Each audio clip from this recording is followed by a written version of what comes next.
Мына менин канча жылдан берки ушул Facebook'тан жүргүзүп аткан баракчама ушул күнгө чейин канча жыл өтсө дагы бир суроо токтобойт. Өзүңүзбү деген суроо токтобойт. Мен ошо мүмкүнчүлүктөн пайдаланып баарына жооп берип коеюнчу. Мен өзүм болбой бирөө жооп береби ана. Мага жазып атпайсызбы? Мен өзүм жооп берип атпаймынбы? Анан аягында сурап коет, өзүңүзбү чын элеби деп. Анан кантип далилдешимди билбей калам. Көпчүлүк Facebook'ка жазгандар, урматтуу туугандар, ассалому алейкум дегенден кийин жаза бериңизчи сурооңуздучу. Мен силерге бир жумалап туруп калам, анан башка болот. Анан ассалому алейкум дегенден кийин жооп жок болсо, алло деп жазып коет. Берчи сурооңду, жөн эле түз бере берчи, мындай эле. Эмне деген суроо бар, кандай сунуштар бар. Ушуларды айта кеткенди туура көрүп атам. Мына Нуралиева деген кызыбыз суроо берип атат, кумир туткан адамыңыз дейт. Ушул интернетте карасаңыздар, мен канча жылдан бери айтып келатам, менин кумир туткан адамым бирөө гана, ал менин атам. Абдулла Рыспаев, достук жибериңизчи мага дейт. Мен достук жиберип олтурбайм. Ошол жерге жаза бериңиз. Кандай сурооңуз болсо, менден түз жоопту ала бересиз. Бегмат Өтөнбаев дейт. Текебаевтан кабар алың, ал да лидер дейт. Мен ким ошол абакка жаткан болсо, баарын абалын түздөн түз айтып атам, өзүмдүн пикиримди билдирип атам. Ошол жерде жаткандардын баардыгына мен кош колдоп колдойм. Алардын койгон талаптарын колдойм. Биздин азамат жигиттерибиз, мен эң жек көргөн душманыма дагы ал жерде отурусун каалабайм. Ачыктан ачык. Илимбек Исраилов, көчмөндөр оюну сиз ойлоп тапкансызбы дейт. Мен ойлоп тапкан жокмун, ал кыргыз эли ойлоп тапкан. Кылым карыткан кыргыз маданияты, кылым карыткан көчмөндөрдүн цивилизациясы ал. Ошол касиеттүү биздин ата бабалардан калган жөрөлгөнү колдон чыгарбай кармап келаткан бул биздин касиеттүү кыргыз элибиз. Бул оюндардын автору ким десе, мен айтам, бул кылым карыткан кыргыз эли. Эл жок болсо бул оюн болбойт. Суроосунун төркүнүн түшүнүп атам. Ар жактан бер жактан чыгып атат да, көчмөндөрдү мен алып келдим эле, тиги алып келди эле, бул алып келди эле деп, азыр баатырлардын баары көбөйүп кетти. Мен ошолордун баарына жооп берип койгум келип атат. Жанагы бир азаматтар бар экен, үйдө жан баштап чай ичип олтуруп эле ошол көчмөндөрдү алып келип койгон экен Кыргызстанга. Бул оюндардын жаралышы, оюндардын болушу үчүн эчен деген жыйындар болду. Эл аралык жыйындар болду. Башка мамлекеттин өкмөттөрү менен сүйлөшүүлөр болду. Мына чачтын жарымы ошол жерден да агарды. Себеп ар бир эл өзүнө жараша, өзүнө ыңгайлуу эрежелер менен ойнойт. Ошолордун баарын бирдиктүү эрежеге келтириш үчүн Кудайга шүгүр архивдер калган. Ал Кыргызстандын архиви эмес, Мадумаровдун фамилиясы бар жердин баарын өчүрүп келе тургандай. Мына Стамбулга барса архивде бар. Биринчи жыйын качан болду, эмне болду, ким көтөрдү, кантип көтөрүлдү бул маселе. Анан жана үйүндө жатып, тишин чукуп отуруп, көчмөндөрдү алып келген жигиттерге айтып атам, мен кайрылып айтып атам. Анан идея меники болчу эле дейт. Идея дагы бир жолу айтам, бул кыргыз элиники. Муну эгер биз тарыхка карай турган болсок, 1995 жылы Керемет агабыз, СССРдын эл артисти, мамлекеттик сыйлыктын ээси, болгону да кино жаатында Болот Төлөнүч Шамшиев деген Манастын 1000 жылдыгында ушундай эл аралык ат оюндарын уюштурган. Анан баягы 2 айылдын ортосунда эле бир 2 торпокту соорунга коюп алып, улак чаптырганын баары эле бүгүн дүйнөлүк көчмөндөрдү мен алып келгем деп кыйкыргандарга айтып атам. Идея меники эле деп айтышкандарын айтам. Мына биздин заманыбыздын залкар жазуучусу Чыңгыз Төрөкулович Айтматов баягы Кызыл жоолук жалжалым деген чыгармасын ушул Ошко барып атканда алыс жолдо жанында бир киши олтуруп калды. Ошол киши ушул башынан өткөн окуясын айтып берди эле деп баштайт.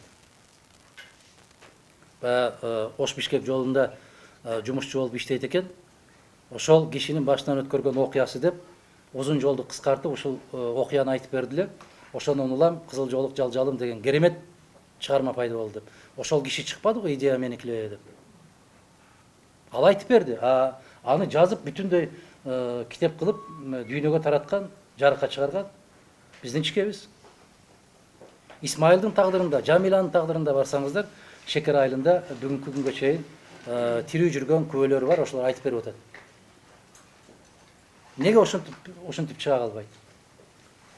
Анан мен ойлодум эле, мен ойлоп жүрдүм эле, мен көкүрөгүмдө бар эле деп. Андай ой кетире турган болсок, билесиздер, мен ушу 7-8 жашымдан бери айга учкум келет. айга барып бизге көрүнбөгөн жагын көрүп келгим келет.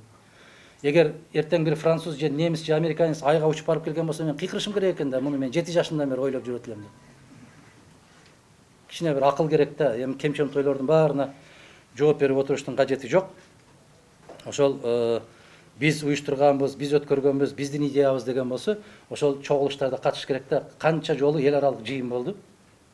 Жок дегенде жыйынга катышкансың ошол жерде деп. Анан бул жерде отуруп алып жанагы кымыз бышкандай болуп быша берген кажети жок.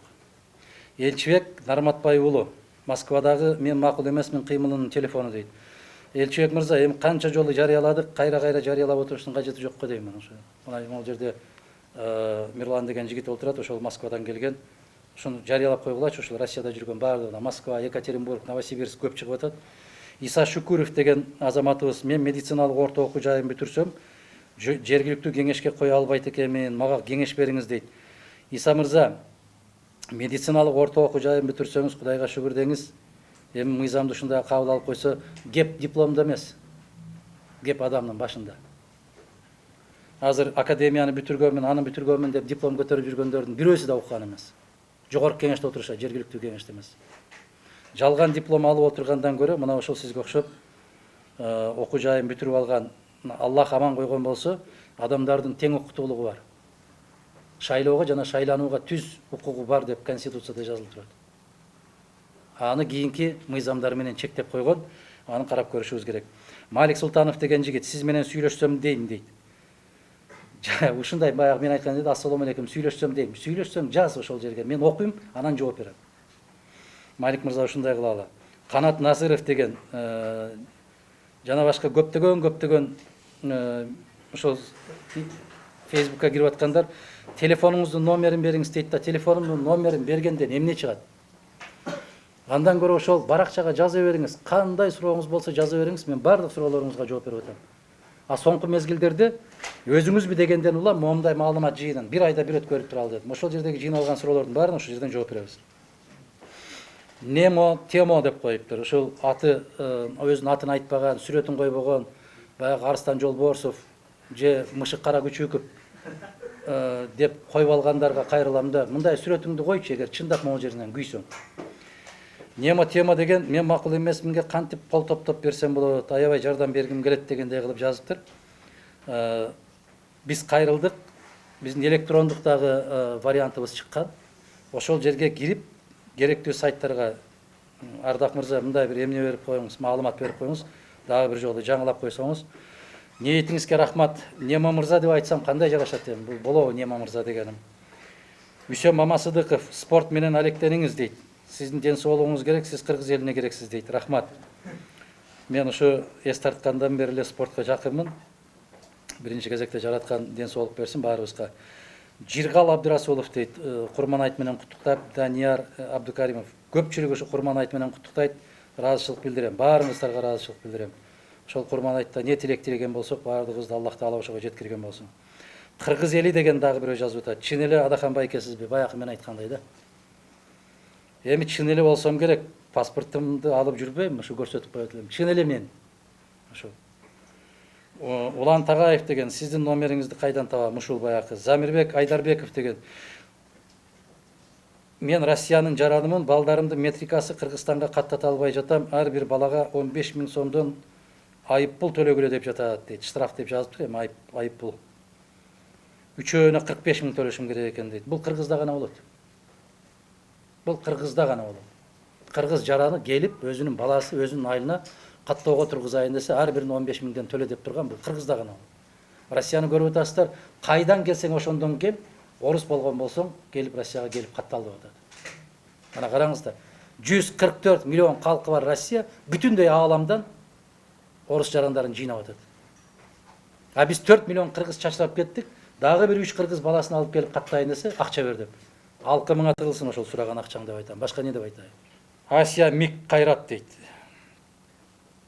Сиз өзүңүзбү берген жоопторуңузга ишенбей, сиз болбосоңуз керек дейт. Мейли эми ишенбесеңиз. Анарбек Абылов деген, Москвадан мигрантмын дейт. Бир демилге менен чыгам, макул болсоңуз, биз шайлоо таза өтпөгөнүнө өкүнөбүз. Сиздин өмүрүңүз өтүп баратат.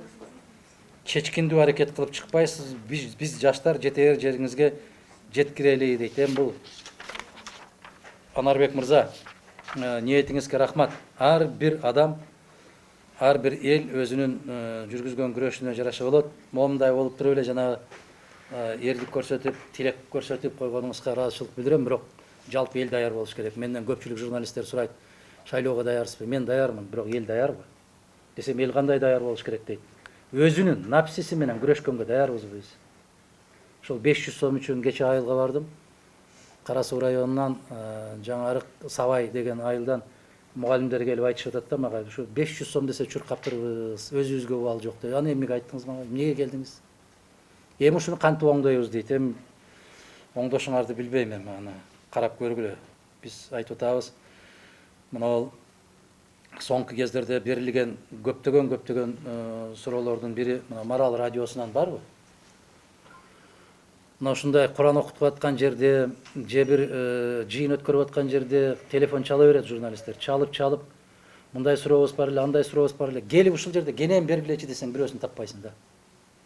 Баары телефондон алышат. Суперкежиден барбы? Кем? Жакшы. Саат 15ке чейин бир эфирибиз бар, ошого чыгып калышыбыз керек. Рахмат. Жоопту алдыңар, шаштырып жоопту аласыңар. Анан өзүңөр шашпай келип момундай суроо бергенге дагы келгиле, аралашкыла. Жигиттер, кыздар. Эми суроолорго жоопко өтөлү. Мына интернеттен келген, Фейсбукка келген суроолор болду. Мен сиздердин кызматыңыздардамын. Саатты белгилеп алдык, саат 16:30га чейин жетет да, 1,5 саат. Бериңиздер суроолор. Кимде кандай суроо бар? Менде суроо бар. Бир жыл мурда азыркы президент Жээнбеков мен президент болуп калсам Атамбаевдин жолун улантам деди да. Бирок жолун уланткан жок, өз жолу менен кетти. Массалык маалымат каражаттарында эл оозунда айтылып атат, булардын ортосунда пикир келишпестик деп. Кандай пикир келишпестик болгону белгисиз. Сиздин баамыңызда ал кандай экөөнүн ортосунда пикир келишпестик болду? Анан экинчи суроо, салыштырып айтсак, Армениянын премьер-министри кыска убакытта коррупциянын түп тамыры менен жулуп, анан евро биримдик реформага жардам берели десе, ошол акчадан баш тартты да. Биз коррупциядан алабыз деп. Биздеги акыркы маалымат боюнча 340 миллион сом түштү да. Анан бул ушунча акча түшкөнү азбы, көппү? Бизде ушунчалык эле аз жешкенби коррупцияны? Рахмат. Биринчиден, экөөнүн ортосундагы келишпестиктерди экөө дос. 23 жылдан бери шилекей алышкан достор. Ошолордун өздөрүнөн сураңыздар, мен алар үчүн жооп бере албайм. Эмнени бөлүшө албай атат, эмнени талашып атат, кайсы жерден пикир келишпей калды. Себеп жетекчи болгондон кийин баягы чөмүч ошонун колуна тиет да. Анан чөмүч кимдин колуна тийген болсо, чөмүчтө эмне чыккан болсо өзүнүн табагына салат да. Анан тиги табакка салып жүргөн киши дагы мен табагым бош калды десе, кийинкисин аласың деп, мына ушундай да, мен жөнөкөй тил менен түшүндүргөндө. Анан башка саясий же болбосо баягы ушунун көчүн улантам деп кетип барткандан кийин ошонун эле көчү уланып кетип баратат. Ошол эле көч. Бул кандай көч? Бул мыйзамсыздык, адилетсиздик, бардык нерсе пара менен чечилүү, коррупциянын туз чокусуна чыгуу, тек гана баягы жүздөр гана алмашты. Жасалып аткан иштер андан бешбеттер кетти да. Мен кече айылда болдум, ушул айт майрамдарда деп атпаймынбы? Областтык деңгээлдеги жетекчилер расмий түрдө айтып атат. Баштакы жыйналган акчалар 3 эсе көтөрүлдү деп атат. Бизге салган салыктар 3 эсе көтөрүлдү деп атат. Кече мына көчмөндөр оюндарына коюлган, берилген салык ар бириңер боз үй тигесиңер деген. Бизди тажатып бүттү деген сөздөр болуп атат. Тажатса эмне үчүн айтпай атасың? Эмнеге ал жерде интервью берсе эле бактылуу болуп эле жыргап ыйлап жатып атасың? Айт да ошону. Же сөзсүз Мадумаров айтуу керек. Биз күнүнө эң эле болбогон кедей болгон уюмбуз дейт. Бизге акча деле көп түшпөйт дейт. Күнүнө 15 миңден ижарага бир боз үйдү алып, ысык көлдө ошону тиктик дейт. Анан келген конокторду багабыз дейт. Ушуну менен жаңы жылга чейин айлык албайбыз экенбиз дейт. Айтпайсың банда. Ошол сыяктуу жанагы экөөнүн көчү бир эле. Мен 1 жыл башта айтканмын. Ошол эле көч уланат, ошол эле жол менен кетебиз дегендей болду. Эмне өзгөрдү? Өзгөргөнү тиги кишинин сырткы көрүнүшү гана өзгөрдү. Чач, прическа өзгөрдү. Баскан турган өзгөрдү. Ааламды бүтүндөй ээлеп алгандай болуп, мындай бир көз караш өзгөрдү. Башка эмне өзгөрдү? Биз кыргыздар кызык экенбиз да. Укмуш жакшы кетип баратат, аябай жакшы кетип баратат. Ушул келген келинди мактагандай кылып мактап отуруп, чалкасынан кетиребиз да, анан кеткенден кийин тепкилейбиз. Атамбаевди дагы эмне деген сөздөрдү айтпадык биз. Үзүлгөндү улап, чачылганды жыйнап, бул бүгүнкү замандын манасы дегенге чейин барган биз. Мына кеткенден кийин не кылып атабыз? Мен ошол турган мезгилинде айтам, кеткенден кийин сөз айтпайм, билесиздер. Экөөнүн ортосундагы пикир келишпестиктер эгер 23 жылдан бери байкалбай келген болсо, экөө тең артист да. Билдирбей келген да. 23 жылдан берки катып келген сырыны 3 айдын ичинде ачышып алган болсо, анда булар дос эмес. Накта дос жыгылган кезиңде дос дейт. Накта дос ооруган кезиңде дос дейт. Накта дос кемчилигиңди жапкан кезде. А булар келгенден бери эле бири-бирин ачыклап эле, чукулап эле. Мен ушунун достук экендигине күмөнүм бар. Же мүмкүн ушундай роль ойнойбуз деген бөлүшүп алса керек. А башка менин акылым жетпейт. Экинчиси, мына Пашинянды айтып атасыз. Пашинян эмес, 92 жаштагы Малайзиянын премьер-министри Махатхир Мохамадты көрдүңүз да. 7 күндүн ичинде 50 миллиард долларды кустуруп, казнага төктүрүп койду. 7 күндүн ичинде. А биздикилерге убакыт бер, убакыт бер, убакыт бер. Кайсы канча убакыт берет? 6 жыл. Мына ошол 1 жыл болот мына жакында. 1 жылдын ичинде көзгө көрүнөр эмне маселе болду? Мен Өзбекстан президенти мисал келтирип айттым эле. 3 айдын ичинде 3 мамлекетке сапар жасады. 40 миллиардка жакын акча алып келип төктү Өзбекстанга. 40 миллиардка жакын. Алар кайсылар? Кытайга бир сапар жасады, Россияга бир сапар жасады, Америкага бир сапар жасады. 40 миллиард инвестиция алып келди. А биздики кетип эле атат, чакырган жерге барып эле атат, 2 пияла чай ичип келди дейт, 1 чашка кофе ичип келди дейт. Бирдеме келдиби Кыргызга? Келбейт. Дагы бир жолу айтам, келбейт. 1 жыл башта айтканмын, башкаруу системасын өзгөртмөйүнчө бизге эч ким ишенбейт. Себеби бизде кожоюн жок. Анан барганда эле көптөгөн президенттердин арасында эле кол кармап, кысып, кучактап, баягы айылга чыкпай жүргөн бир жигиттер болот. Мындай бир өксүктүк оору менен ооруп жүрөт дагы, анан башка айылга барып калган болсо, элдин катарында келип эле учурашып койгон болсо, өзү учуп эле мындай бактылуу болуп. Андай эмес. Ал протокол, ал учурашат ошондой болуп. А сүйлөшүүдүн натыйжасында эмне чыгат? Эмне пайда келет ал сүйлөшүүлөрдөн? А чакырган жерге барып коюш ал чоң маселе эмес. Анан 340 миллион төгүлүптүр, ушул азбы көппү деп атасыз. 340 миллион деген сөзүңүз бул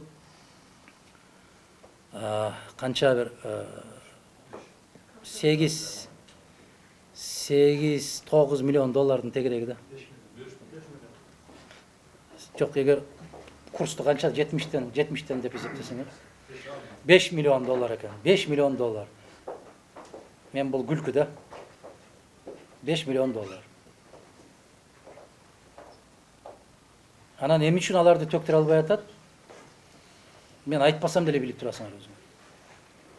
Эмне үчүн Никола Пашинян ошол кыска мезгилде ошондой кылды? Мен өткөндө бир интервью бергенде айттым. Эгерде ушул топтун ичинен башка топтогу киши келген болсо, ордуна коет. Эгер эле ошол топтун ичинен бир табактан кашыктары башка болсо дагы бир табактан тамак жеп отурган киши айланып эле кайра өзүнө келип калган болсо, эч качан чукубайт. Карга карганын көзүн чукубайт. Ишенип койгула. Эгерде бир өзгөрүү болуш үчүн башка бир топтон болуш керек. Эмне үчүн Европа өлкөлөрүндө ар шайлоодо башка бир партиялар жеңишке жетишип келишет. Эмнеге? Себеп өткөндөгү партиянын кемчилдиктерин булар айтыш үчүн эл өзү тараза кылат. Эл өзү теңдеп турат. Бир партия көбөйүп кетпесин деп карап турат. Ана кече Швецияда эмне болду? Швециядагы шайлоонун жыйынтыгы кандай болуп бүттү? Улуттук кызыкчылыкты көздөгөн партия мындан 8 жыл башта биринчи жолу парламенттеги орунга ээ болду эле, а бүгүнкү күндө алар 20% алып койду. Неге? Себеп баягы миграция саясатына элдин жасаган аракети болду. Элдин көрсөткөн мындай бир мамилеси болду. кайдан келсе дагы келе берсин, биздин элге келе берсин, биз миграцияны кабыл алабыз деген өкмөткө, ошол партия жеңген партияга андай болбойт деген чечимди эл дагы көрсөтүп койду. Бизде эл өзү тараза болуш керек да, эл тараза болбой атпайбы? Кимдин жылкысы семиз болсо ошол жака кетип калып атпайбызбы биз? Кимдин концерти узагыраак болсо ошого кетип атпайбызбы? Аксакал, көк сакалың эми кечирип койгула, мен калп эмес да бул, эми баарыбыз эле түшүнүп турган сөз да. Кимдин шорпосу таттуу болсо ошого кетип атпайбызбы? Мамлекетти ойлогон эч ким жок бүгүнкү күндө. Мен дагы бир жолу баса белгилеп айтайын, 1 жыл башта президенттик шайлоодо айттым эле. Бул киши көзгө көрүнөрлүк өзгөрүүлөрдү жасай албайт деп. Аны үчүн чечкиндүү бир азамат болуш керек. Жаңылабы, жаңылбайбы, ар бир баягы кыргыздын жакшы бир сөзүбүз бар. Шок болбосоң жок бол дейт. Эт менен челдин ортосунда балбырап, салбырап жүргөн кишиден эч качан бир нерсе чыкпайт, ишенип коюңуздар. Чыгарып да жыргатпайт. Эми эчен жылдар өттү, эчен жылдан бери саясатта дейт, тажрыйбасы мол деп эле кыйкырасыңар. Тажрыйбасы мол болсо, ал же бул окуялар боюнча 2 ооз сөз эсиңерде барбы? Силер жаман көрүп тепкилеп аткан саясатчылардын жакшыбы, жаманбы, жаңылдыбы, туура айттыбы, өзүнүн көз караштары бар. Пашинян элдин ичинен чыкты. Саркисяндын тегерегинен келген жок. Баштакы президенттин айланасынан же өкмөт мүчөлөрүнөн келген жок. Ал сырттан келди. Элдин арасынан келди. Элди көтөрүп келди. Ошондуктан ал коркпой жегендерди, ичкендердин бүт баарын ордуна коюп атат. Биздин азыркы президент не айдан түштү? Кечеки президент аябай коррупция гүлдөп аткан деп айтып аткан президенттин эң жакын досу. Мен ушуга гана ишенем, башка эч кимге ишенбейм деп өзү айтты, менин сөзүм эмес ал. Же мен ойдон чыгарып атамбы? Өзү айттыбы? 3% кадыр баркы бар экендигине карабастан көтөрүп президент кылып койду. Менби же албы? Силер өзүңөр мындай бир суроо берип көргүлө, экөөнө тең берип көргүлө, мүмкүнчүлүгүңөр болсо. Азыр болуп көрбөгөндөй сөз эркиндиги деп атпайсыңар. Бергиле, жыйындар өтүп атат, баргыла. Эмил мырза. Барекелде. Анда сөз эркиндиги бар деп айтпагыла. Ал жерге жолотпойт дагы. Себеп ал жерде тизме бар. Силер дагы мен сыяктуу керексиз тизмеге түшүп калгансыңар. Ал жерде керектүү кишилер тизмеде. Кече эле баягы башка бир талапкердин аркасынан жүрүп, анын аябай акчасын алып жүргөн азаматтарды карасаңар, бүгүн ушул командага өтүп, районго жетекчиликке, шаардык жетекчиликке же министрликтерге, ак үйгө кызматка келишип атат. Неге? Туруксуздук, айбирсиздик, ыймансыздык. Мына кече 2 бутун баягы отургучка майыптардын арабасына бекитип алган кыргыз кайсы жигит ошол? Не деген жигит ошол? Карасаң, тепсе темир үзе турган темир балбан бир жигит экен. Намыстын жоктугу, ариеттин жоктугу, Аллахтан да коркпогондугу. Караңыздар, интернетке чыгып кетти. 2 бутун бекитип отуруп алып, тилимчилик кылып күн көрүп атат. Ариет барбы ошондо? Намыс барбы? Бул не деген маскарачылык болду? Ошону дагы уяттырбай калдык. Ошонун дагы достору бар. Келип колду шак-шак буруштуруп алып туруп, кучакташып отуруп чай ичет. Ошону айылдан да кууп жибериш керек. Ал адам эмес. Аллах берген 2 бутун бекитип отуруп, мен эч кимге жамандык каалабайт элем. Билесиздерби, чыдабай кетип ошол жерде айтып жибердим. Бутсуз калгыр деп. Бул намыс кой, уят кой. Бүтүндөй ааламга кетти бул. Ошон үчүн Эмил мырза, сиздин сурооңузга ушундай деп жооп берем. Андан жыйынтык чыкпайт. 340 миллион эмес. Мына 1 жыл өтүп атат. Менин чөнтөгүмдө 35 кишинин коррупционердин тизмеси бар деди. Туурабы? Кана.